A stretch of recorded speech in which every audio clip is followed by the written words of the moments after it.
A millionaire's daughter forced to marry a humble gardener. But what she did next left everyone stunned. "I'm saying that you're getting married, Emily. And before you ask, no, you don't have a choice in the matter." Richard Collins' cold ultimatum to his rebellious daughter set in motion a tale of unexpected love, personal growth, and a fight to save a community's legacy. But as Emily stood facing her father, her voice trembling with newfound strength, she uttered words that would change everything. "And maybe it's time to take a risk for something that matters. Dad, when you forced me to marry Jake, you said it was to teach me responsibility. Well, this is me taking responsibility, not just for myself, but for our family legacy, for this entire community." Little did Emily know, her forced marriage would lead her to discover a love deeper than she ever imagined and a purpose greater than she ever dreamed. Watch now to see how a spoiled heiress and a mysterious gardener turned an arranged marriage into a powerful alliance that would shake the very foundations of their world. Richard Collins sat in his expansive office, the late afternoon sun casting long shadows across the polished mahogany desk. His gaze wandered over the sprawling Napa Valley vineyard that stretched out before him, row upon row of meticulously tended grapevines disappearing into the horizon. It was a view that usually filled him with pride, a tangible representation of his success and power. But today, his thoughts were far from serene. His daughter Emily had crossed the line again.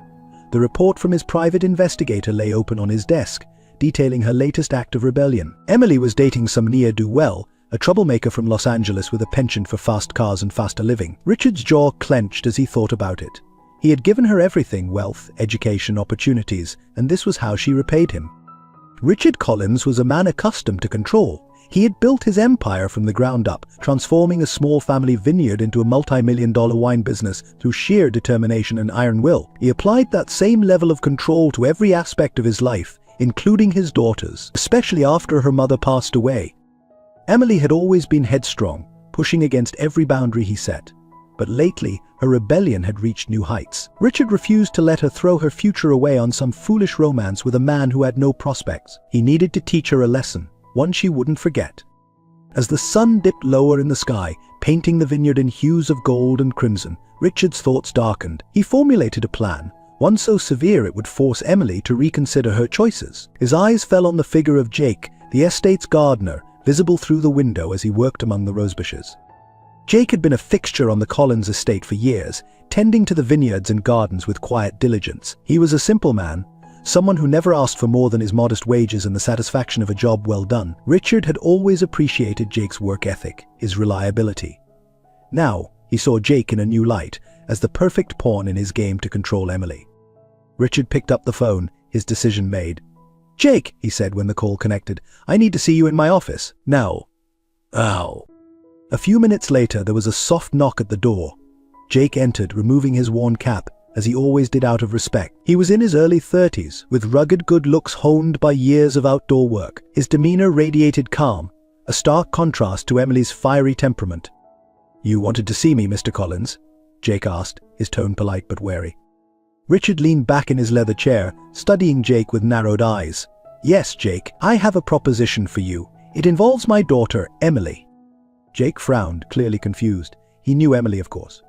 Everyone on the estate did. She was beautiful, intelligent, and willful, the kind of woman who didn't hesitate to make her displeasure known. And she had made it abundantly clear that she considered herself above the likes of Jake and the other staff.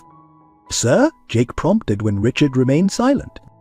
Richard stood, moving to the window to look out over his domain. "I'm sure you've noticed Emily's behavior lately," he began, his voice cold and calculating. "She's been reckless, irresponsible, making decisions that could ruin her future. I can't allow that to continue." Jake remained silent, though his frown deepened.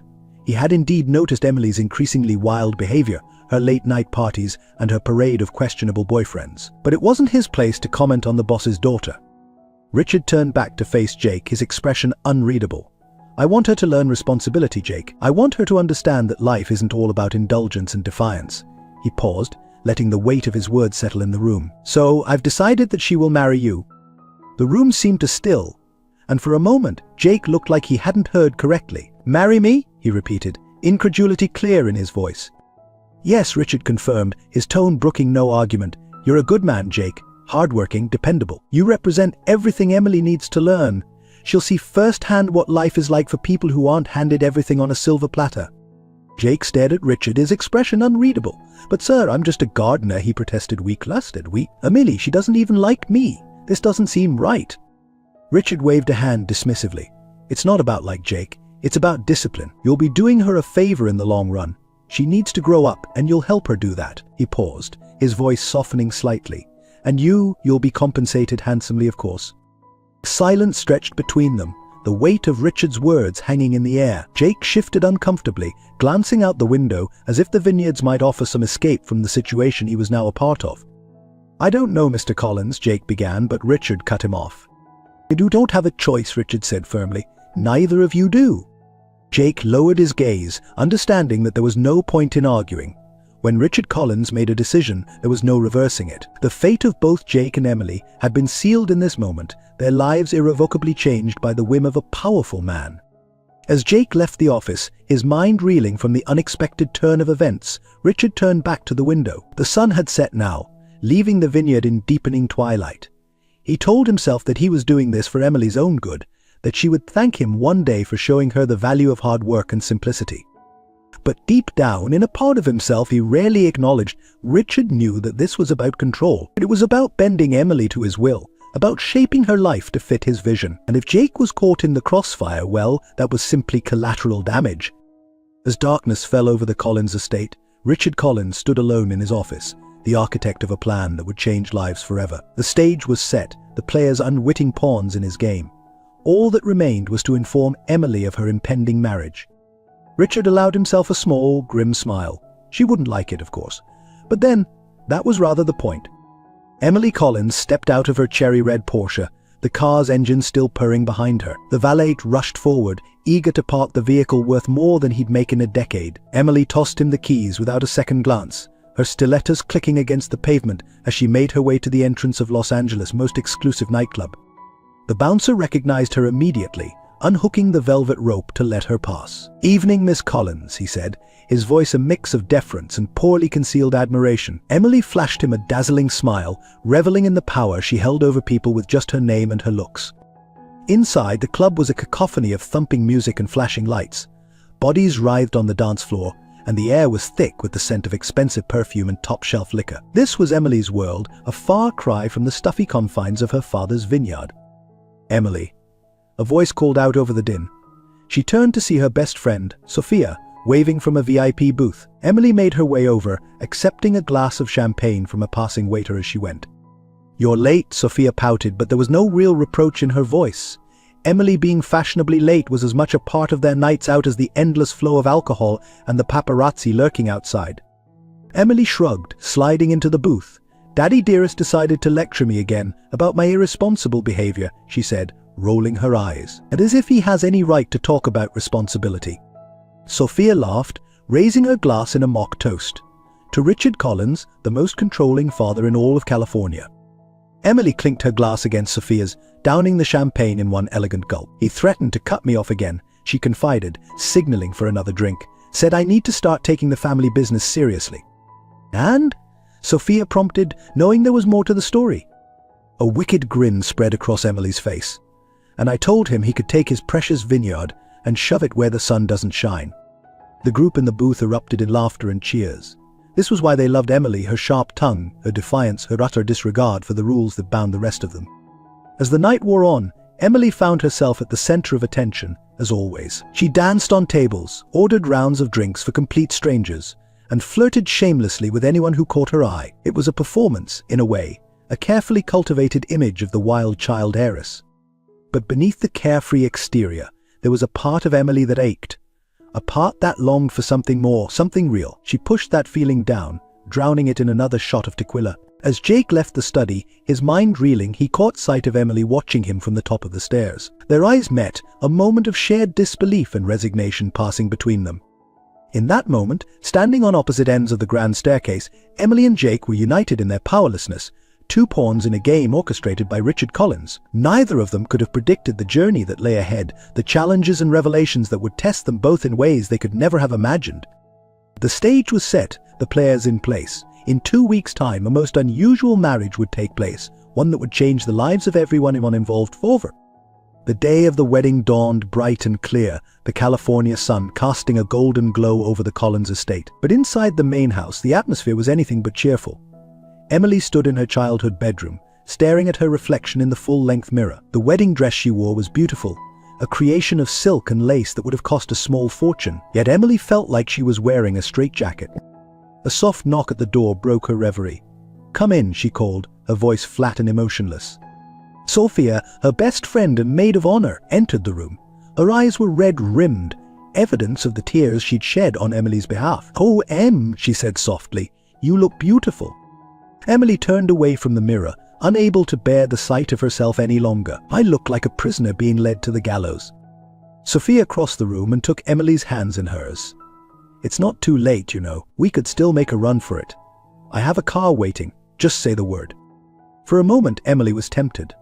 The thought of fleeing, of escaping this forced marriage and her father's control, was almost overwhelming. But then reality set in. Where would she go? What would she do? Her father's influence reached far and wide. There would be no escape, not really. Emily shook her head, squeezing Sophia's hands. "I can't. You know I can't. But thank you for offering." A knock at the door signaled that it was time.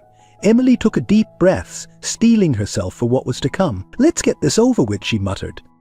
Meanwhile, in another part of the house, Jake was adjusting his tie for the 100th time. The suit he wore felt foreign and uncomfortable, a far cry from his usual work clothes. He still couldn't quite believe this was happening. Marriage had never been part of his plan, let alone marriage to the boss's daughter. There was a knock at the door, and Richard Collins entered. He surveyed Jake with a critical eye. "You clean up well," he said, his tone somewhere between approval and condescension. Jake remained silent, unsure of how to respond. "What do you say to the man who's forcing you to marry his daughter?" Richard seemed to sense Jake's discomfort, his expression softened slightly. "I know this isn't ideal," he said, "but I truly believe this is for the best. Emily needs someone like you in her life, someone who can teach her the value of hard work and simplicity." Jake found his voice at last. "With all due respect, Mr. Collins, I'm not sure I'm the right person for that job. Emily and I were from different worlds." Richard clapped a hand on Jake's shoulder. "Worlds can collide, Jake. Sometimes that collision creates something beautiful." With that enigmatic statement, he left the room, leaving Jake alone with his thoughts once more. The garden of the Collins estate had been transformed for the occasion. Rows of white chairs faced an elegant floral arch, under which Jake now stood, waiting for his bride. The guests, mostly business associates of Richard and their families, murmured amongst themselves. The absence of Emily's friends was noticeable, a clear sign that this was not a typical society wedding. As the string quartet began to play, all heads turned to watch Emily make her entrance. She walked down the aisle on her father's arm, her face a mask of cool indifference. Jake couldn't help but admire her beauty, even as he felt a pang of guilt for his part in this charade. When they reached the altar, Richard placed Emily's hand in Jake's. "Take care of her," he said, his voice carrying a hint of warning.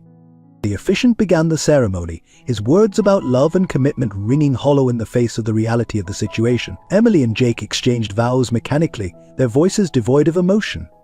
When it came time for the rings, Emily's hands trembled slightly as she slipped the band onto Jake's finger. "I now pronounce you husband and wife," the officiant declared. "You may kiss the bride."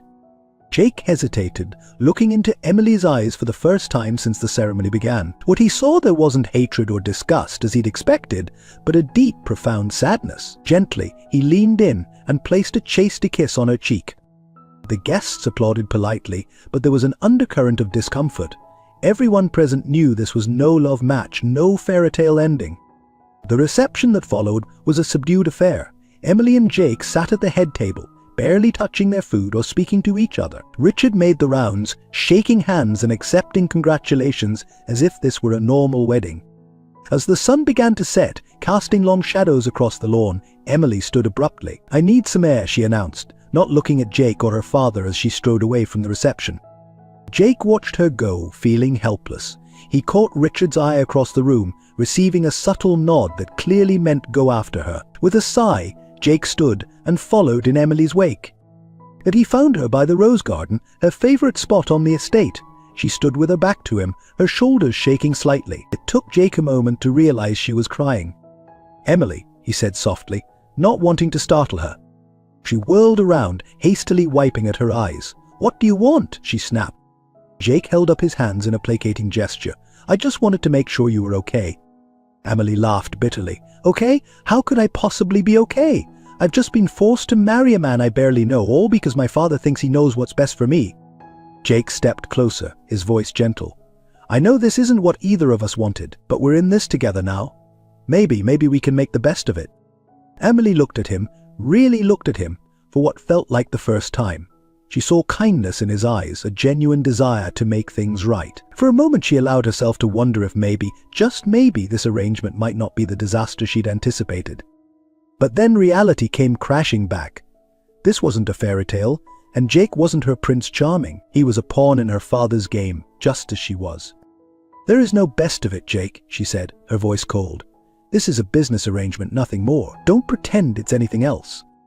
With that, she brushed past him, heading back to the reception. Jake watched her go, a mix of emotions swirling within him. This was his wife now, for better or worse, and something told him that things were going to get a lot worse before they got better.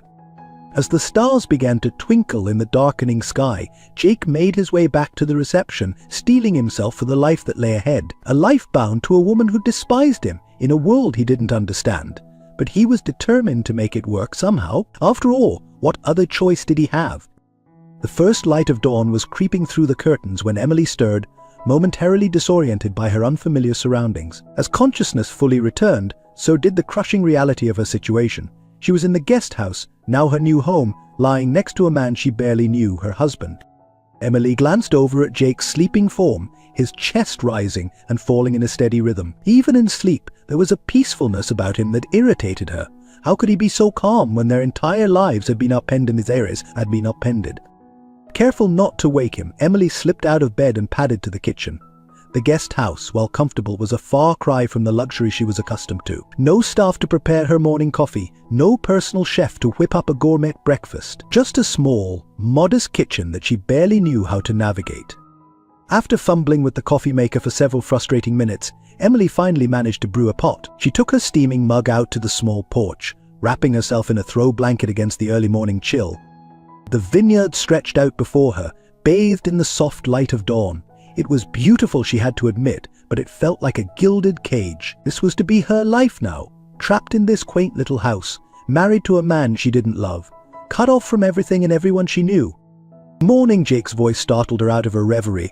He stood in the doorway, already dressed in his work clothes, a mug of coffee in his hand. Emily didn't respond, keeping her gaze fixed on the vineyard. Jake sighed, running a hand through his hair. Look, I know this isn't ideal.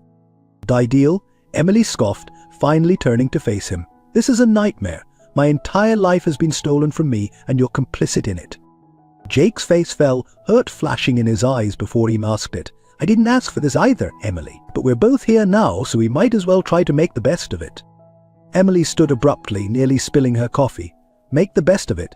There is no best here, Jake. This is a prison sentence, nothing more. She brushed past him, retreating to the bedroom and slamming the door behind her. Jake stared after her, shoulders slumped in defeat. This was going to be harder than he'd imagined. Days passed in a similar fashion. Emily spent most of her time sulking in the guest house, refusing to engage with Jake or anyone else on the estate. She tried calling her friends, but her father had apparently gotten to them first. Her calls went unanswered, her text messages read, but never replied to. Jake, for his part, tried his best to make Emily comfortable. He brought her flowers from the garden, prepared meals when he could, and gave her space when she needed it. But his efforts were met with cold indifference at best and open hostility at worst. One evening, about a week into their marriage, Jake returned from work to find Emily sitting on the porch, an empty wine bottle at her feet. Emily, he approached cautiously. Are you okay? She looked up at him, her eyes glassy with alcohol and unshed tears. Am I okay? She laughed bitterly. What do you think, Jake? I'm trapped here, cut off from my friends, my life, everything I've ever known. How could I possibly be okay? Jake sat down beside her, maintaining a respectful distance. I know this is hard for you, he said softly, but maybe there's something good that can come out of this. Maybe we can learn from each other. Emily snorted derisively. Learn what? How to prune roses? How to live on a gardener's salary? No offense, Jake, but I'm not interested in your life lessons. Jake felt a flare of anger, quickly suppressed. And what about your life lessons, Emily? The endless parties, the reckless spending. Is that really the life you want? Emily stood up unsteadily, glaring down at him. You don't know anything about me or what I want. You're just a pawn in my father's game, nothing more." With that, she stormed back into the house, leaving Jake alone with his thoughts and the empty wine bottle. The next morning, Emily woke with a pounding headache and a gnawing sense of guilt. She'd been harsh with Jake, she knew. He was as much a victim in this situation as she was, but admitting that meant facing the reality of her situation, and she wasn't ready for that yet. She found Jake in the kitchen preparing breakfast. The smell of coffee and bacon filled the air, making her stomach growl despite her hangover. "I made enough for both of us," Jake said without turning around. "If you're hungry." Emily hesitated, then sat down at the small kitchen table. "Thanks," she mumbled. They ate in silence, the tension between them palpable. Finally, Jake spoke.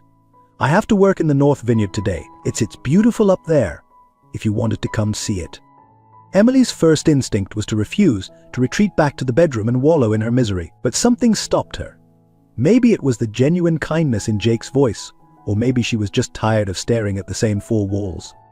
"Okay," she found herself saying, "I'll come." Surprise and pleasure flashed across Jake's face before he could hide it. "Great, we'll leave in about an hour." As they walked through the vineyard, Emily had to admit that Jake was right, it was beautiful. The vines stretched out in neat rows, heavy with ripening grapes. The air was fresh and clean, filled with the earthy scent of soil and green growing things. Jake moved among the vines with practiced ease, checking leaves and fruit with a careful eye. Emily watched him work, grudgingly impressed by his knowledge and skill. "How did you learn all this?" she asked, curiosity getting the better of her. Jake looked up, a small smile on his face. "I've been working in vineyards since I was a teenager. Started as a summer job, but I fell in love with it.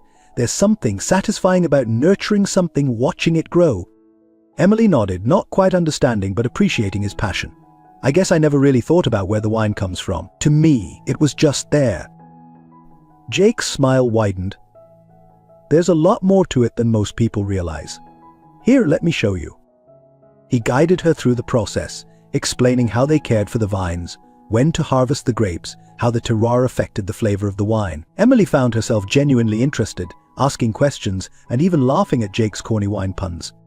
As the sun began to set, casting a golden glow over the vineyard, Emily realized she'd spent the entire day outside. For the first time since her forced marriage, she felt, not happy, exactly, but something close to content. "Thank you," she said quietly as they walked back to the guest house. For today, it was nice. Jake nodded, a warm smile on his face. "I'm glad you enjoyed it. There's a lot more to see, if you're interested." Emily hesitated, old habits of resistance warring with her newfound curiosity. "Maybe," she said finally, "we'll see." That night, as Emily lay in bed, she found herself reflecting on the day. Jake wasn't what she'd expected. He was kind, patient, and surprisingly intelligent. She'd always dismissed the estate workers as beneath her notice, but Jake had shown her a world she'd never really seen before.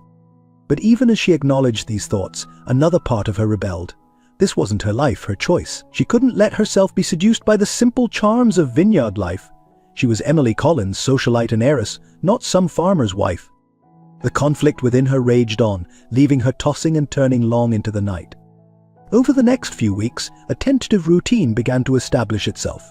Emily started joining Jake on his rounds of the vineyard more often, learning about the wine-making process and even helping out with small tasks. She found, to her surprise, that the work was satisfying in a way her previous life of parties and shopping had never been. But there were still moments of tension, of resentment. Emily missed her old life fiercely, the freedom and excitement of it. She chafed at the restrictions placed on her, the constant presence of her father's watchful eyes, even when he wasn't physically present. Jake, for his part, was patient and kind, but he too struggled with the situation. He wasn't used to having someone constantly in his space, questioning his methods and disrupting his routines. And despite the moments of connection they shared, there was always an underlying current of awkwardness, a reminder that their marriage was built on coercion rather than love. As the days turned into weeks, both Emily and Jake found themselves grappling with unexpected emotions. Emily was surprised to find herself looking forward to their time together in the vineyard, while Jake caught himself admiring Emily's quick wit and determination. But neither of them was ready to confront these feelings, to admit that perhaps this forced union wasn't as terrible as they'd first thought. Instead, they continued to dance around each other, two people trapped in an impossible situation, trying to find their footing in a world that had been turned upside down. Little did they know that their tentative peace was about to be shattered as forces beyond their control conspired to test their fledgling relationship in ways they could never have anticipated. As the weeks turned into months, Emily found herself settling into a routine that would have been unthinkable to her former self. She woke early, often before the sun rose, joining Jake for a quiet cup of coffee on the porch before he headed out to work. The pre-dawn stillness, once oppressive, now felt peaceful. One crisp autumn morning, as they sat in companionable silence watching the mist rise off the vineyard, Jake turned to her with a hesitant smile. "I was thinking," he began, "would you like to learn how to prune the vines today?" Emily's first instinct was to refuse. Manual labor had never been her forte, but something in Jake's hopeful expression made her pause. I guess I could try," she found herself saying. Jake's face lit up with a genuine smile, a sight that was becoming increasingly common, and Emily had to admit, rather appealing. "Great, I'll show you the ropes after breakfast." Later that morning, Emily found herself standing in the vineyard, pruning shears in hand, listening intently as Jake explained the intricacies of vine management. "The key," Jake said, demonstrating with practiced ease, "is to cut away the old growth to make room for the new. It might seem harsh, but it's necessary for the health of the vine and the quality of the grapes." As Emily made her first tentative cuts, she couldn't help but see the metaphor in Jake's words. Wasn't that what was happening in her own life? The old, frivolous parts of herself being pruned away, making room for what? She was so lost in thought that she nearly cut off a vital shoot. Jake's hand caught hers just in time, his touch warm and steady. "Careful," he said softly. "You want to preserve the strongest branches." Emily looked up at him, suddenly aware of how close they were standing. For a moment, neither of them moved, caught in each other's gaze. Then, as if by mutual agreement, they stepped apart, both a little flushed. "Sorry," Emily mumbled. "I'll be more careful." Jake nodded, clearing his throat. "No worries, it takes practice."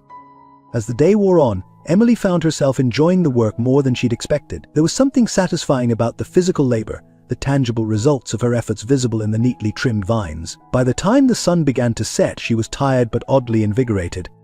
"You did well today," Jake said as they walked back to the guest house. "You're a natural." Emily felt a flutter of pride at his words. "Thanks. It was nice, different but nice." That night, as she soaked in a hot bath to ease her aching muscles, Emily reflected on the day. She'd always defined herself by her social status, her expensive clothes, her wild parties. But today, covered in dirt and sweat, she'd felt a sense of accomplishment that all her designer shopping sprees had never provided. As the days passed, Emily found herself more and more involved in the workings of the vineyard. She learned about soil composition, pest management, and the delicate balance of flavors that made a truly great wine. To her surprise, she discovered she had a good palate, able to discern subtle notes that even some of the more experienced workers missed. One evening, as they sat on the porch enjoying a glass of wine from the previous year's harvest, Jake turned to her with a serious expression. "Emily," he said, "I've been thinking. You've really taken to the vineyard work. How would you feel about taking on more responsibility? Maybe overseeing the tasting room?" Emily was taken aback. "Me? But I mean I'm still learning." Jake shook his head, smiling. "You know more than you think, and you have a natural talent for it. Plus, your background in hospitality could be really valuable." Emily felt a warm glow of pride at his words. For the first time in her life, someone was valuing her for her skills and hard work, not just her family name or her looks. I'd like that," she said softly. "Thank you, Jake." He reached out and squeezed her hand gently. "You've earned it." As Emily threw herself into her new role, she found a sense of purpose she'd never known before. She revamped the tasting room, drawing on her knowledge of high-end hospitality to create an experience that was both luxurious and authentic. Under her guidance, the vineyard's direct sales increased dramatically. One day, as she was leading a tasting for a group of wine critics, she caught sight of Jake watching her from the doorway. The pride in his eyes made her heart skip a beat. When had his opinion started to matter so much to her? Later that evening, as they walked through the moonlit vineyard, Jake turned to her with a smile. "You were amazing today," he said. "The way you handled those critics, I've never seen anything like it." Emily felt herself blushing. It wasn't that impressive, she demurred. Jake stopped walking, turning to face her. "It was," he insisted. "Emily, you've come so far. When you first came here, you were." "A spoiled brat," Emily supplied with a self-deprecating laugh. Jake shook his head. "Lost," he said softly. "You were lost. But now you found yourself, and it's beautiful to see." Emily's breath caught in her throat. The moonlight cast a soft glow on Jake's face, highlighting the warmth in his eyes. For a moment she allowed herself to imagine leaning in, closing the distance between them. But the moment passed, and they continued their walk in silence, both acutely aware of the unspoken emotions swirling between them. As autumn turned to winter, Emily found herself genuinely enjoying her new life. She still missed aspects of her old world, the excitement, the glamour, but it no longer consumed her thoughts. Instead, she found joy in simple pleasures, the satisfaction of a job well done, the beauty of a winter sunrise over the frost-covered vines, the warmth of Jake's smile when she mastered a new skill. One cold December evening, as they sat by the fireplace in the guest house, Emily realized with a start that she was happy. Not the fleeting happiness of a shopping spree or a wild party, but a deep, abiding contentment. "Jake," she said softly, breaking the comfortable silence, "I want to thank you." And he looked up from the book he was reading, a quizzical expression on his face. "For what?" Emily took a deep breath. "For everything. For being patient with me when I was at my worst. For teaching me, for believing in me. I don't know who I'd be right now if it weren't for you." Jake set his book aside, his expression serious. "Emily, you did all of that yourself. I just provided the opportunity." She shook her head. "It was more than that. You saw something in me that I didn't even see in myself, and you gave me a chance when you had every reason not to." Jake reached out, taking her hand in his. "You're an amazing woman, Emily. I always knew that, but I'm just glad you finally realized it too." As they sat there, hands intertwined, Emily felt a surge of emotion she couldn't quite name. It wasn't the passionate infatuation she'd felt for countless men in her past. It was something deeper, more profound, something that both thrilled and terrified her. But before she could examine these feelings too closely, the moment was interrupted by a knock at the door. Jake went to answer it, returning with a troubled expression. "It's your father," he said. "He wants to see you. Both of us, actually." Emily felt a chill run down her spine. In the months she'd been living on the estate, she'd had minimal contact with her father. What could he want now? As they made their way to the main house, Emily's mind raced with possibilities. Had her father finally decided to end this forced marriage?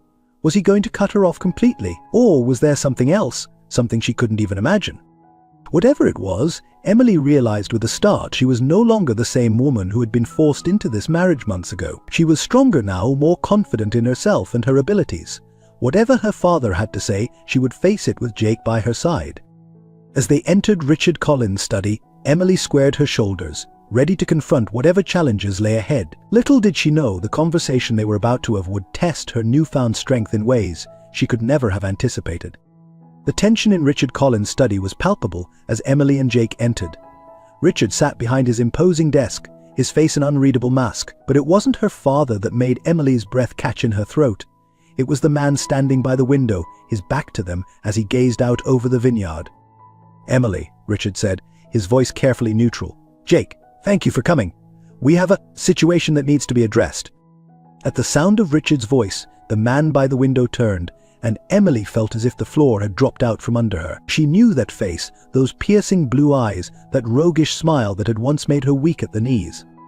"Alex," she whispered, her voice a mixture of shock and something else, something she didn't want to examine too closely. Alex Drake, her ex-boyfriend, the man she'd been dating when her father had forced her into this marriage, stood before her, looking as devastatingly handsome as ever in his tailored suit. "Hello, Emily," Alex said, his voice smooth as silk. "It's been a while." Jake tensed beside her, and Emily realized she'd instinctively taken a step towards Alex. She forced herself to stay put, acutely aware of Jake's presence at her side. "What's going on?" Emily demanded, turning to her father. "Why is Alex here?" Richard leaned back in his chair, steepling his fingers. "Mr. Drake has made an interesting proposition, one that I think merits discussion." Alex stepped forward, his eyes never leaving Emily's face. "I've come to make things right, Em. To take you home." Emily felt as if all the air had been sucked out of the room. Home, the word evoked memories of her old life, the parties, the freedom, the excitement. For a moment she was transported back to a world of glittering lights and endless possibilities.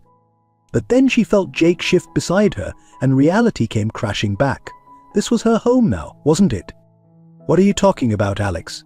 Emily asked, fighting to keep her voice steady. Alex moved closer, and Emily caught a whiff of his expensive cologne. "I've been working on a deal, Em. A big one. I've got backing from some major players in the tech world. We're talking billions, and I want you by my side when it all comes together." Emily's head was spinning. "Billions? It was the kind of money that even her father would have to respect, the kind of deal that could change everything. "I don't understand," she said, glancing between Alex and her father. "What does this have to do with my current situation?"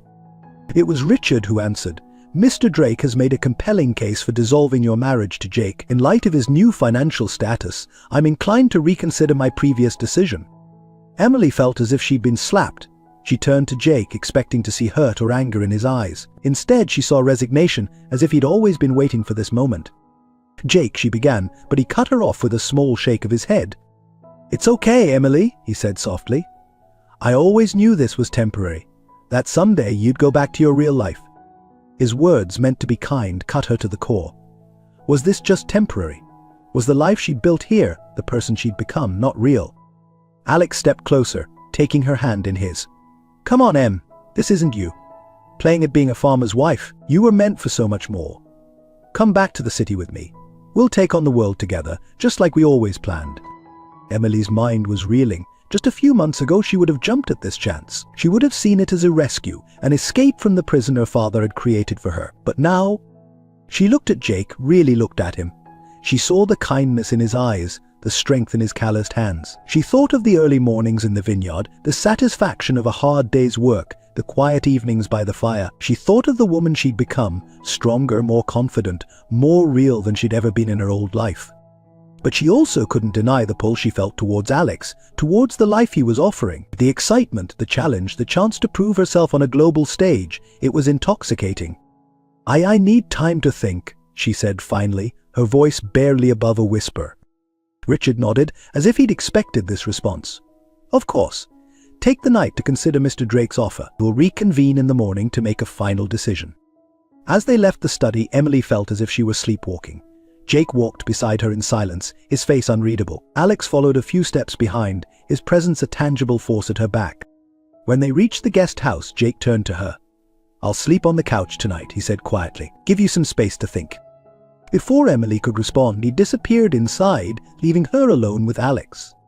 "Oh, so," Alex said, a hint of his old charm creeping into his voice. "Can I interest you in a walk down memory lane, for old time's sake?"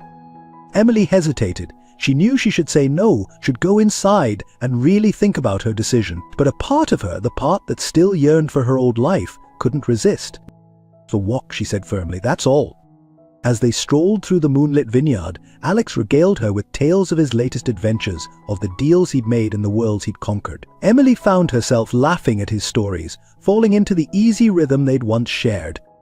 But as they walked, she couldn't shake the image of Jake's face as he'd offered to sleep on the couch, the quiet dignity in his resignation, the unspoken pain in his eyes. As they circled back to the guest house, Alex stopped, turning to face her. "I've missed you, Em," he said softly, reaching out to tuck a strand of hair behind her Seronzig. "We were good together, weren't we? We could be again."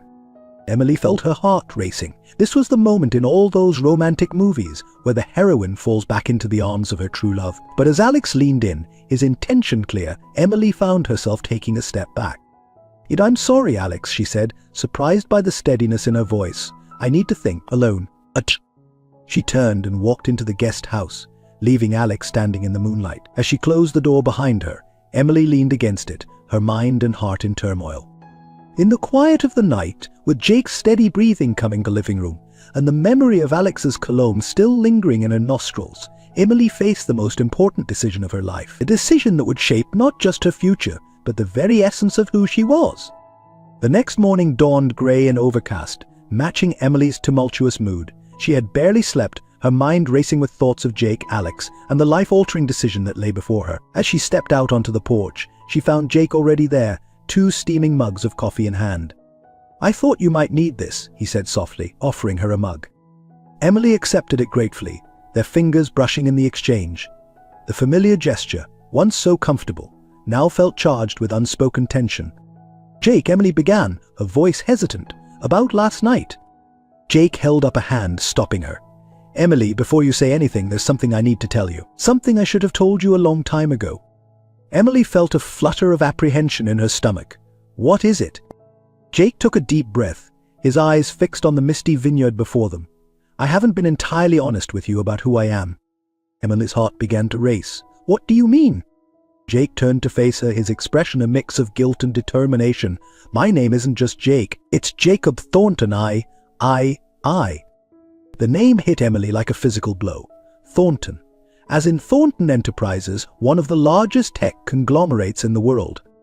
But that would mean, Emily stammered, her mind struggling to process this revelation. Jake nodded, a rueful smile on his face. "Yes, I'm the heir to the Thornton fortune, or at least I was." Emily sank into a chair, her legs suddenly weak. "I don't understand. If you're a Thornton, why are you here, working as a gardener?" Jake sat down next to her, his eyes distant as he began his story. 3 years ago, I was exactly who you'd expect a Thornton heir to be. Arrogant, reckless, more concerned with partying than anything else. But then there was an accident. Emily listened in stunned silence as Jake recounted a night of drunk driving that had ended in tragedy. No one had died, but a young woman had been severely injured. Jake's family had used their influence to keep his name out of the papers, but the guilt had eaten away at him. "I couldn't face myself," Jake continued, his voice thick with emotion.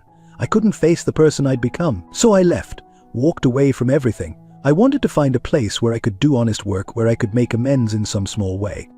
Emily's mind was reeling. All this time Jake had been hiding this secret. He wasn't just a simple gardener, he was a man running from a past as complicated and privileged as her own. "Why didn't you tell me?" she asked, a hint of hurt in her voice. Jake turned to her, his eyes pleading for understanding. "At first it was because I didn't trust you, and you were so much like who I used to be. But then I fell in love with you, Emily, and I was afraid that if you knew the truth you'd see me differently, that you'd want the old Jake, the rich heir, not the man I've become." Emily's breath caught in her throat. Love, he'd said love, and suddenly, with crystal clarity, she realized she felt the same way. But before she could respond, a new voice cut through the morning air. "Well, isn't this cozy?" Emily and Jake both turned to see Alex standing at the edge of the porch, his expression a mix of anger and triumph. "I knew there was something off about you," Alex sneered at Jake, "so I did some digging. Imagine my surprise when I found out that the humble gardener was actually Jacob Thornton. I. Jake stood, his posture tense. "How did you find out?" Alex smirked. "Money talks, Jake, or should I say, Jacob. It wasn't hard to trace your steps once I knew where to look." Emily stood as well, moving to stand beside Jake. "What do you want, Alex?" Alex's eyes glittered dangerously. "What I've always wanted, you. And now that the playing field is level, I think it's time you made your choice. The man you loved before all this, or the liar who's been pretending to be something he's not." Emily felt anger bubbling up inside her. Jake didn't lie, he just omitted some parts of his past. "Semantics," Alex scoffed. "The point is, Emily, you don't owe him anything. You can walk away right now, come back to the real world with me." Emily looked between the two men, both watching her intently. Alex with his polished charm and promises of excitement, and Jake with his quiet strength and the love that shone in his eyes.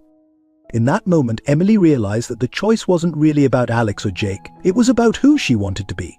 The old Emily who chased thrills and lived for the moment, or the woman she'd become here, someone with depth, purpose, and real happiness. "I'm sorry, Alex," she said, her voice steady and sure. "But I'm not going anywhere. This is my real world now." Alex's face darkened with anger. "You're making a mistake, Emily. You're choosing a life of obscurity with a man who lied to you." Emily shook her head. "No, I'm choosing a life of meaning with a man who showed me what real love looks like." She turned to Jake, taking his hand in hers.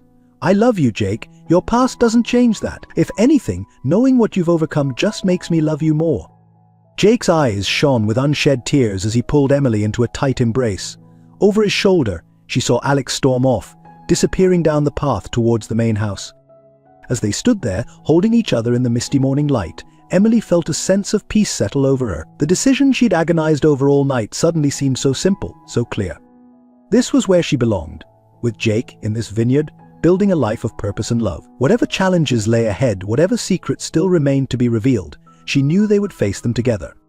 As the sun finally broke through the clouds, bathing the vineyard in golden light, Emily and Jake shared a kiss that felt like a new beginning. The past was behind them and the future, with all its possibilities, lay open before them. The weeks following Jake's revelation and Emily's decision were filled with a newfound sense of peace and purpose. Their relationship now built on honesty and mutual understanding, blossomed in ways neither of them had anticipated. The vineyard, too, seemed to thrive under their combined care and attention. However, their idyllic existence was about to face its greatest challenge yet. It started with a letter. Emily was sorting through the mail one morning when she came across an official-looking envelope addressed to Richard Collins. Normally, she wouldn't have given it a second glance, but the logo on the corner caught her eye, Riverdale Development Corp. A sense of unease settled in her stomach as she brought the letter to her father's study. Richard's face grew increasingly grim as he read its contents. "Dad?" Emily asked, concern evident in her voice. "What is it?" Richard sighed heavily, removing his reading glasses.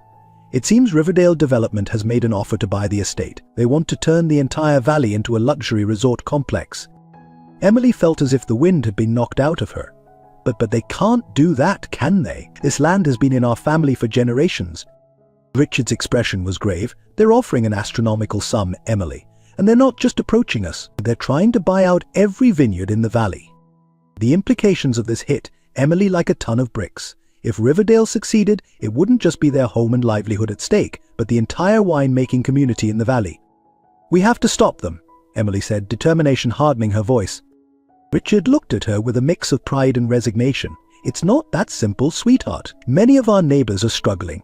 This offer could be a lifeline for them." Emily left her father's study with a heavy heart.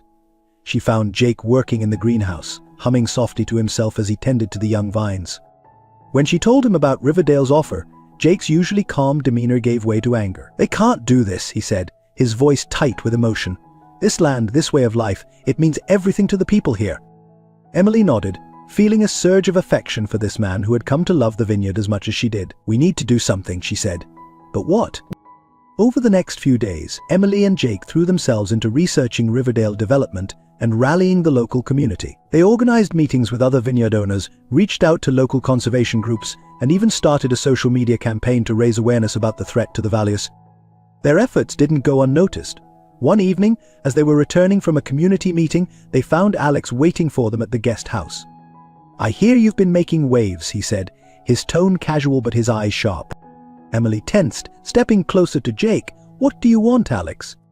Alex smiled, but it didn't reach his eyes. "I'm here to offer you a deal, on behalf of Riverdale Development." The pieces suddenly fell into place in Emily's mind. "You're working for them," she said, the accusation clear in her voice. Alex shrugged, unapologetic. "I'm an investor. And I'm here to tell you that you're fighting a losing battle. Riverdale always gets what it wants." "Not this time," Jake said firmly. "This valley, these vineyards, they're not just land to be bought and sold. They're people's homes, their livelihoods, their legacies." Alex's smile turned cold. "Noble sentiments, but sentiment doesn't pay the bills. Many of your neighbors are drowning in debt. Our offer is their only way out." "There has to be another way," Emily insisted. "There isn't," Alex said flatly. "But I'm prepared to make you a personal offer, Emily. Come work for Riverdale. With your knowledge of the wine industry and your connections, you could be an invaluable asset. We'll make sure you're generously compensated." For a brief moment, Emily was tempted. The offer represented a return to the world of high stakes and big money that she had once thrived in. But then she looked at Jake, at the vineyard stretching out behind him, and she knew her answer.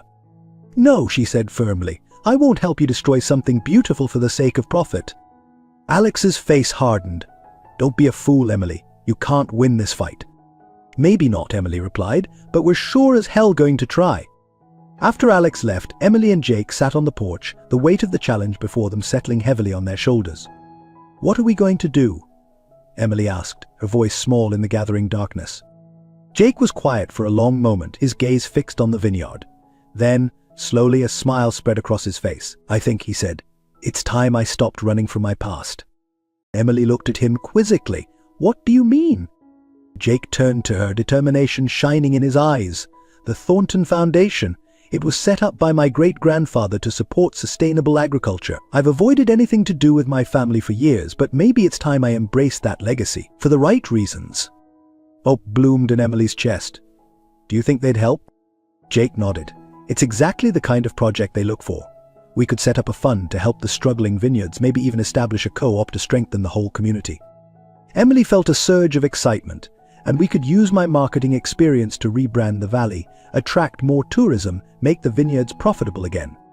And as they talked late into the night, their plan taking shape, Emily marveled at how far she'd come. Months ago, she would have jumped at Alex's offer, seeing only the personal gain. Now she was ready to fight not just for herself, but for an entire community. The battle ahead would be tough. Riverdale Development had deep pockets and a ruthless reputation. But as Emily looked at Jake, saw the passion and determination in his eyes, she knew they stood a fighting chance. Together, they were no longer just two people thrown together by circumstance. They were partners united in purpose, ready to take on whatever challenges lay ahead. As the first light of dawn broke over the vineyard, Emily felt a sense of hope and determination stronger than anything she'd ever known. The fight for the valley had just begun, and they were ready for it. The morning after their late-night planning session, Emily stood outside her father's study, her heart pounding. She knew the conversation she was about to have could change everything. Taking a deep breath, she knocked on the door. "Come in," Richard's voice called from inside.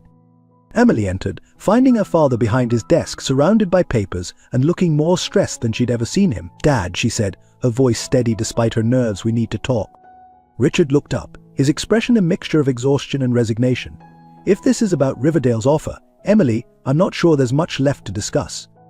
"That's where you're wrong," Emily said, taking a seat across from him. "Jake and I have a plan." She laid out their idea, using the Thornton Foundation to set up a fund for struggling vineyards, establishing a co-op, rebranding the valley to attract more tourism. As she spoke, she saw a glimmer of interest in her father's eyes. When she finished, Richard was quiet for a long moment. "It's an ambitious plan," he said finally. "Emily, you have to understand the scale of what we're up against. Riverdale isn't just offering to buy the land, they're promising jobs, economic growth. Many people in the valley see this as their only way forward." Emily leaned forward, her eyes blazing with determination. "But at what cost, Dad? This valley isn't just land to be bought and sold. It's our heritage, our home. Are we really willing to trade that for a bunch of golf courses and overpriced hotels?" Richard sighed, rubbing his temples. "It's not that simple, sweetheart. We have a responsibility to our employees, to the community. If we can't keep the vineyards profitable, then we'll make them profitable," Emily interjected. "Dad, you didn't build this business by giving up when things got tough. You innovated, you adapted. That's what we need to do now." She saw a flicker of the old Richard Collins in her father's eyes, the ambitious, determined man who had turned a small family vineyard into a thriving enterprise. But then doubt clouded his face again. "Even if we could make this work," he said, "we'd be going up against a powerful corporation. The risk is enormous." Emily took a deep breath, knowing she was about to cross a line that couldn't be uncrossed. "And maybe it's time to take a risk for something that matters. Dad, when you forced me to marry Jake, you said it was to teach me responsibility. Well, this is me taking responsibility, not just for myself, but for our family legacy, for this entire community." Richard stared at her, clearly taken aback by her words. "Emily, But Emily wasn't finished. Years of pent-up emotion came pouring out. "You've always tried to control my life, Dad. You thought you knew what was best for me. But you know what? You were wrong. Marrying Jake, learning about this business, falling in love with this land, it's changed me, for the better. And now I'm asking you to trust me, to believe in me just this once." The study fell silent. Emily could hear her heart pounding in her ears as she waited for her father's response. Richard stood up, walking to the window that overlooked the vineyard. For a long moment he said nothing, just gazed out at the land that had been in their family for generations. When he finally turned back to Emily, there was a new look in his eyes, one of respect, and perhaps a hint of regret. "You're right," he said softly. "I have tried to control you. I thought I was protecting you, but maybe I was just afraid of letting you grow up." Emily felt tears pricking at her eyes. This was a side of her father she'd never seen before. "Dad." Richard held up a hand. "Let me finish. When I forced you to marry Jake, I thought I was teaching you a lesson. But it seems you've taught me one instead. You've shown me a strength and determination I didn't know you had. And maybe it's time I started listening to you."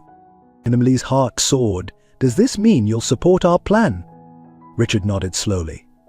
"It won't be easy. We'll be risking everything. But you're right, this land, this legacy, it's worth fighting for. So yes, I'll support you, on one condition." "What's that?" Emily asked, hardly daring to believe this was real. "That you take the lead on this project," Richard said. "If we're going to reinvent this business, we need new blood, new ideas. I think you're ready for that responsibility, if you want it." Emily felt a wave of emotion wash over her. This was more than she'd ever hoped for, not just her father's support, but his trust, his belief in her abilities. "Yes," she said, her voice thick with emotion. "Yes, I want it." Richard smiled, a real warm smile that Emily hadn't seen in years. "Then let's get to work. We have a valley to save." As Emily left the study, her mind was reeling. She'd come in expecting a fight, maybe even a final break with her father. Instead, she'd found understanding, respect, and a new partnership. She found Jake waiting for her in the hallway, his face etched with concern. "How did it go?" he asked anxiously. Emily couldn't contain her smile. "He's on board," she said, "and he's putting me in charge of the whole project." Jake's face lit up with pride and love. He swept her into his arms, spinning her around in celebration. "And I knew you could do it," he said. "You're amazing, Emily Collins." As Jake set her down, Emily felt a surge of love for this man who had stood by her, who had believed in her even when she didn't believe in herself. "We did this together," she said softly, "and we'll save this valley together." They shared a kiss, full of promise and hope for the future. As they broke apart, Emily knew that whatever challenges lay ahead, they would face them as a team, not just the two of them, but her father, and hopefully soon, the entire community. The fight for the valley was just beginning, but for the first time, Emily felt truly ready for it. She had found her purpose, her strength, and a love that would sustain her through whatever lay ahead. The Emily who had arrived at the vineyard months ago, as a reluctant bride, was gone. In her place stood a woman ready to take on the world, one grape at a time. The weeks following Emily's breakthrough with her father were a whirlwind of activity. Emily threw herself into the fight to save the valley with a passion that surprised even herself. She organized community meetings, reached out to potential investors, and worked tirelessly on a comprehensive plan to revitalize the local wine industry. Jake was by her side every step of the way, offering support, insight, and encouragement. His connections through the Thornton Foundation proved invaluable, opening doors that might otherwise have remained closed. However, as the pressure mounted and the stakes grew higher, cracks began to appear in their relationship. The long hours and constant stress started to take their toll, and the easy companionship they had once shared began to feel strained. One evening, after a particularly grueling day of negotiations with local vineyard owners, Emily returned to the guest house to find Jake sitting on the porch, a troubled expression on his face. "Hey," she said, dropping her bag and collapsing into the chair next to him. "Tough day?" Jake nodded, his eyes fixed on the darkening vineyard. "Emily, we need to talk." The seriousness in his tone made Emily sit up straighter. "What's wrong?" Jake turned to face her, his expression a mix of concern and frustration. "When was the last time we had a conversation that wasn't about saving the valley? When was the last time we just were together without an agenda or a plan?" Emily opened her mouth to respond, then closed it again.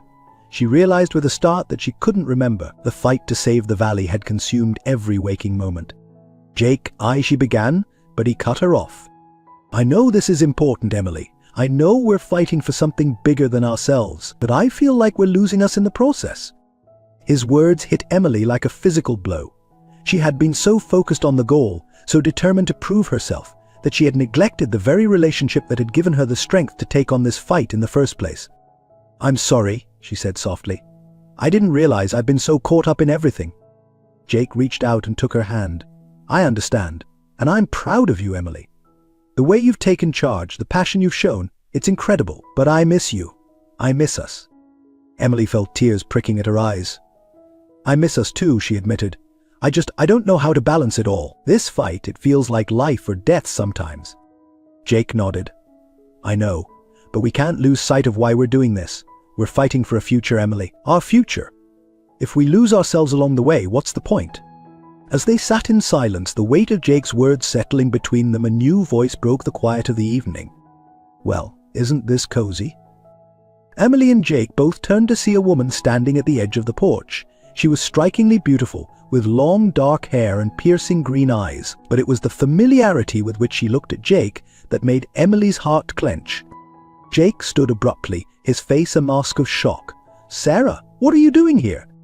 The woman Sarah smiled, but there was a hint of something almost predatory in her expression. "Hello, Jacob. It's been a long time."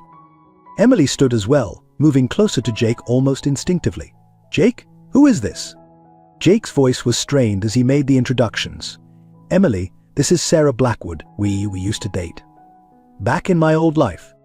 Sarah's smile widened. "Oh, we were more than that, weren't we, Jacob? We were engaged."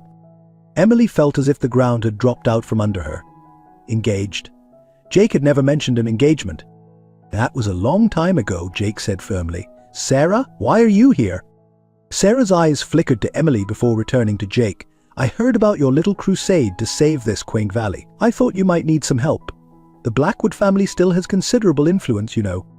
Emily found her voice at last. "We appreciate the offer, but we have things under control." Sarah laughed, a tinkling sound that somehow managed to be both musical and mocking. "Oh, sweetie, you have no idea what you're up against. Jacob, darling, why don't we discuss this over dinner? For old time's sake." Jake hesitated, glancing at Emily. In that moment of hesitation, Emily felt a chasm opening between them. All the insecurities she thought she'd left behind came rushing back. Jake had a past, a whole life she knew nothing about. And now that past was standing on their porch, offering a glimpse of the world he'd left behind. "I think you should go," Emily said quietly. Both Jake and Sarah turned to look at her in surprise. Jake began, but she cut him off. "No, really. You two obviously have a lot to catch up on. And Sarah's right, we could use all the help we can get. So go, have dinner. Talk about old times." The hurt in Jake's eyes was palpable, but Emily couldn't bring herself to take back her words. She felt raw, exposed, and desperately in need of some time alone to process everything. "Emily, please," Jake said softly. "Don't do this." But Emily had already turned away, heading into the house. She closed the door behind her, leaning against it as she heard Jake and Sarah's voices fade into the distance. As the sound of Sarah's car engine faded away, Emily sank to the floor, tears finally spilling over. She had thought she and Jake were in this together, that they were building something unbreakable. But now, with the appearance of this ghost from Jake's past, all her old doubts and fears came rushing back. Was she really cut out for this life? Could she ever truly belong in Jake's world? And most terrifyingly of all, now that Jake had a glimpse of his old life back, would he still choose her?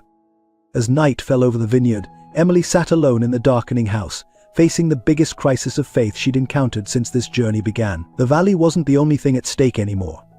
Now, she was fighting for her relationship, for the future she and Jake had dreamed of together. And for the first time since this all began, Emily wasn't sure if she had the strength to win this battle. The night stretched endlessly for Emily as she waited for Jake's return. Every creak of the old house, every rustle of wind through the vineyard, made her heart race with anticipation and dread. When she finally heard the sound of tires on gravel, she steeled herself for whatever was to come. Jake entered the house quietly, his footsteps hesitant. He found Emily curled up on the couch, her eyes red-rimmed from crying. "Emily," he said softly, his voice filled with regret. "We need to talk." Emily sat up, wrapping her arms around herself as if for protection. "Did you have a nice dinner with Sarah?" she asked, unable to keep the bitterness from her voice. Jake sighed, running a hand through his hair. "I didn't go to dinner with her, Emily. I told her to leave." Surprise flickered across Emily's face. "You didn't go." Jake shook his head, moving to sit beside her on the couch. "How could I? Emily, you're the only person I want to have dinner with, to talk to share my life with." And Emily felt a glimmer of hope, but the pain and insecurity of the past few hours weren't so easily dismissed. "Then why didn't you tell me about her? About your engagement?" Jake was quiet for a moment, gathering his thoughts. "Because it felt like another lifetime," he said finally. "When I left my old life behind, I left everything, including Sarah. I thought that part of my life was over." "But it's not, is it?" Emily said softly. "Your past is always going to be there, Jake, and I feel like I don't know anything about it." Jake reached out, taking Emily's hand in his. "You're right, I should have told you everything from the beginning. When I was afraid." "Afraid of what?" "Afraid that if you saw all of me, the good and the bad, you might not want me anymore," Jake admitted, his voice barely above a whisper. Emily felt her heart soften at his vulnerability. "Jake, I fell in love with you, all of you. The man you are now, the man you used to be, they're both part of you. And I want to know every part." Jake's eyes shimmered with unshed tears. "I love you, Emily. More than I've ever loved anyone. What I had with Sarah, it was part of my old life. A life of privilege and excess, where nothing felt real. But with you, everything is real. Sometimes terrifyingly so." Emily couldn't help but smile at that. "Tell me about it," she said, thinking of their current fight to save the valley. Jake took a deep breath. "I owe you the whole truth. About Sarah, about my past, about everything. Are you ready to hear it?" Emily nodded, settling in closer to Jake. For the next few hours, Jake opened up completely, sharing stories of his childhood, his wild years as a Thornton heir, his relationship with Sarah, and the accident that had changed everything. He spoke of his guilt, his desire for redemption, and how working in the vineyard had slowly healed his soul. As the first light of dawn began to filter through the windows, Jake finished his story. "And then I met you," he said, his voice filled with wonder. and for the first time in my life I felt like I was exactly where I was supposed to be." Emily wiped away tears, overwhelmed by Jake's honesty and the depth of his feelings for her. "Thank you," she said softly, "for sharing all of that with me, for trusting me with your past." Jake pulled her close, pressing a gentle kiss to her forehead. "I'm sorry it took me so long. I promise, from now on, no more secrets. You have all of me, Emily. Past, present, and future." Emily looked up at him, her heart full of love and a newfound understanding.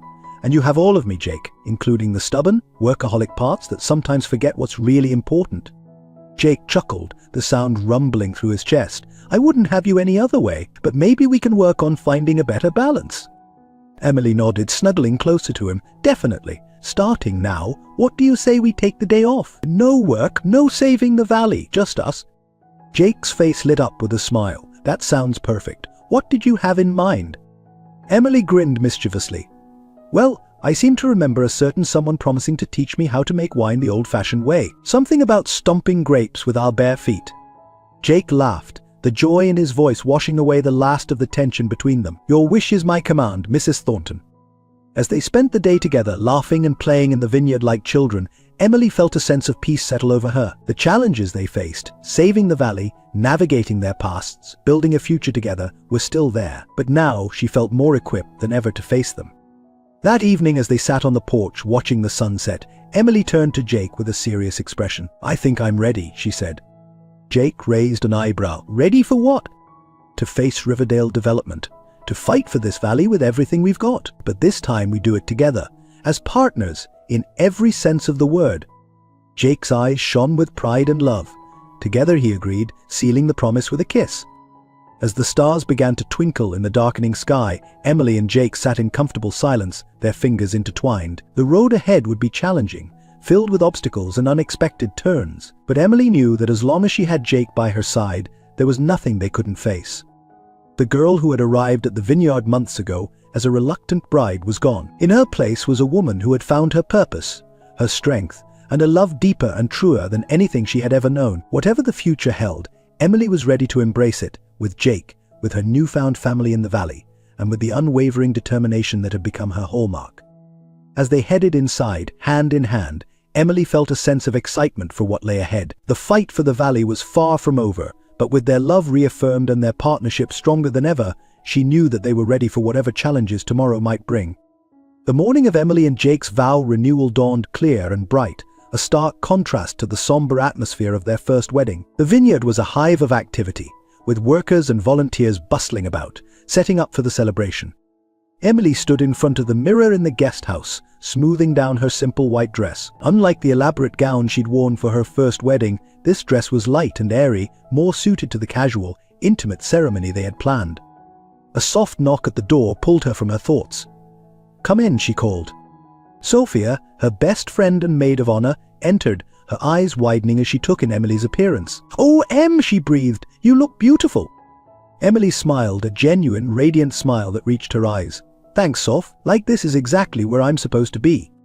Sophia crossed the room and took Emily's hands in hers. "I have to admit, when you first told me about this whole arranged marriage thing, I thought your dad had finally lost it. But seeing you now, I've never seen you so happy." Emily laughed softly. "Believe me, I'm as surprised as anyone. If you told me a year ago that I'd be willingly renewing my vows to the humble gardener my father forced me to marry, I'd have said you were crazy."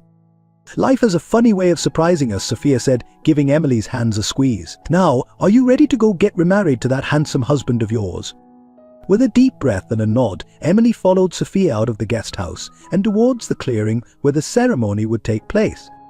Meanwhile, Jake stood under an arch of grapevines and wildflowers, nervously adjusting his tie. He wore a simple suit, forgoing the formal tuxedo of their first wedding for something more comfortable and true to who he was. Richard Collins approached, looking more relaxed and approachable than Jake had ever seen him. "Nervous?" he asked, a hint of amusement in his voice. Jake chuckled, a little, which is silly, considering we're already married. Richard nodded, his expression turning serious. "Jake, I owe you an apology. When I forced you and Emily into this marriage, I thought I was teaching her a lesson. So I never expected any of this." Jake was quiet for a moment, considering his words carefully. "Mr. Collins, Richard, I won't pretend that what you did was right, but I can't bring myself to regret it either. Your decision brought Emily into my life, and for that, I'll always be grateful." Richard's eyes misted slightly. "You're a good man, Jake. I'm proud to call you my son-in-law, and I'm even prouder of the woman my daughter has become, thanks in no small part to you." Before Jake could respond, the soft strains of music began to play, signaling the start of the ceremony. All eyes turned to the path leading from the guest house, and Jake felt his breath catch in his throat as Emily came into view. She walked alone this time, no longer a reluctant bride being given away, but a woman making her own choice. Her eyes locked with Jake's, and the love and joy radiating from her was palpable. As Emily reached Jake, she took both his hands in hers, her smile so bright it rivaled the sun. The officiant, a local judge who had become a friend during their fight to save the valley, began the ceremony. "Friends, family, and members of our community," she began, "we are gathered here today, not to join Emily and Jake in marriage, for they have already taken that step, but to celebrate their choice to recommit to each other, this time fully and freely." Emily and Jake had written their own vows this time, and as they spoke, there wasn't a dry eye in the gathering. Jake went first, his voice steady and full of emotion. "Emily, when we first met, I thought you were the most beautiful, infuriating woman I'd ever encountered. You challenged me, pushed me, and ultimately, you saved me. You saw past the simple gardener to the man underneath, and you loved both parts of me. I promise to spend the rest of our lives showing you how much that means to me, how much you mean to me. I love you, Emily Collins Thornton, with everything I am." Emily blinked back tears as she began her vows.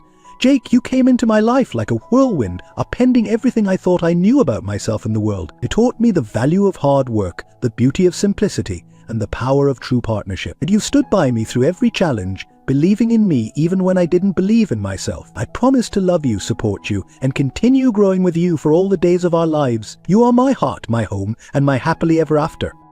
As they exchanged rings, simple bands engraved with grape fins, a symbol of their shared love for the vineyard, the officiant pronounced them husband and hubert for the first time. Their kiss was met with cheers and applause from their gathered friends and family. As they turned to face the crowd, Emily caught sight of her father. Richard Collins stood tall, pride and love evident in his eyes. For the first time in years, Emily felt truly reconciled with her father, grateful for the journey that had brought them all to this moment.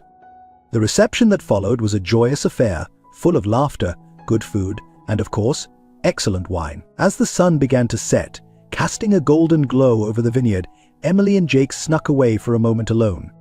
They stood at the edge of the vineyard, arms wrapped around each other, looking out over the land that had brought them together.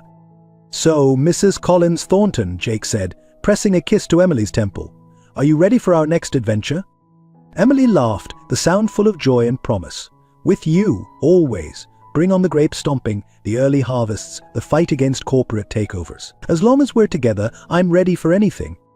As they shared another kiss, the sound of their friends and family celebrating drifting over from the reception, Emily and Jake knew that whatever challenges lay ahead, they would face them together. Their love, born from an arranged marriage and tempered by adversity, had grown into something beautiful and unbreakable.